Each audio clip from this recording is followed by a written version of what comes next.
বন্ধুরা, ভারত নিজেদের সবথেকে অত্যাধুনিক আর ভবিষ্যতের ফাইটার জেট বলা অ্যামকার উপর অনেক বড় একটি ভুলকে করে দিয়েছে, যেটাকে নিয়ে রাশিয়া ভারতকে এই ভুলটাকে শোধরানোর জন্য একটি ওয়ার্নিংও দেয়। ভারত যদি এটাকে না শোধরায় তাহলে ভারতকে অনেক বড় পস্তাতে হবে। আজকের দিনের ডিমান্ড কিছুটা এইরকমই, যে অস্ত্রকে এমনটা হওয়া প্রয়োজন যেটি ভবিষ্যতের প্রয়োজনীয়তাকে পূরণ করে, মানে ভবিষ্যতের কথা মাথায় রেখে বর্তমান অস্ত্রের নির্মাণ হওয়া উচিত। কিন্তু এখন রাশিয়ার কথা অনুসারে ভারতের নিজেদের অ্যামকার ওপর অনেক বড় একটি ভুলকে করে ফেলেছে। চলুন এই খবরটিকে খুব সহজ ভাষায় আপনাদের বুঝিয়ে দিই। যেমনটা ভারত একটি লাইট কম্ব্যাট অর্থাৎ হালকা ফাইটার জেটকে তৈরি করে, মানে ভারত নিজেদের তেজসকে তৈরি করে, তারপরেই কিন্তু ভারত মিডিয়াম কম্ব্যাট এয়ারক্রাফটের উপর লক্ষ্য দেয়, মানে ভারতের মিডিয়াম ফাইটার জেট অ্যামকার উপর লক্ষ্য দিয়েছে। আর ঠিক এখানে রাশিয়া ভারতকে সতর্ক করছে। রাশিয়ার দাবি এটাই যে ভারতের মিডিয়াম কম্ব্যাট ফাইটার জেটের কোনো প্রয়োজন নেই, ভারতকে সোজা হাই কম্ব্যাটের ওপর লাফানো উচিত। কেননা মিডিয়াম কম্ব্যাট ফাইটার জেট ভারতকে ভবিষ্যতে সম্পূর্ণরূপে ফাঁসিয়ে দিতে পারে। যেমনটা ভবিষ্যতে যদি ভারতকে হাওয়াই থেকে অর্থাৎ এয়ার লঞ্চ ভার্সন হাইপারসনিক মিসাইলকে ফাইটার জেট থেকে লঞ্চ করতে হয়, তো এমতো অবস্থায় 110 কিলো নিউটন থ্রাস্টের অ্যামকা ভারতের প্রয়োজনীয়তাকে কখনোই পূরণ করতে তো পারবেই না।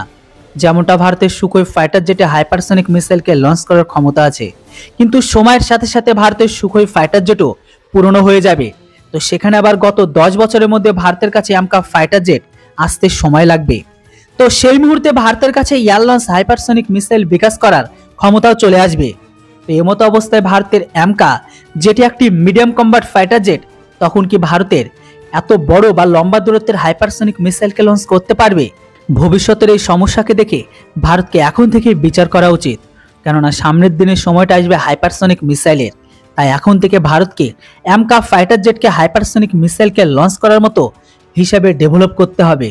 এখানে রাশিয়ার দাবি এটাও আছে, যে কোনো ফাইটার জেট যে কোনো হাইপারসনিক মিসাইলকে লঞ্চ করতে তখনই সক্ষম হয় যখন সেটিতে একটি ক্ষমতাশালী বা দামদার ইঞ্জিন লাগানো থাকে। রাশিয়ার বক্তব্য এটাই যে ফ্রান্স, আমেরিকা হোক বা ব্রিটেন, তারা কেউ কিন্তু ভারতকে কখনো এরকম টাইপের ক্ষমতাশালী ইঞ্জিন দেবে না।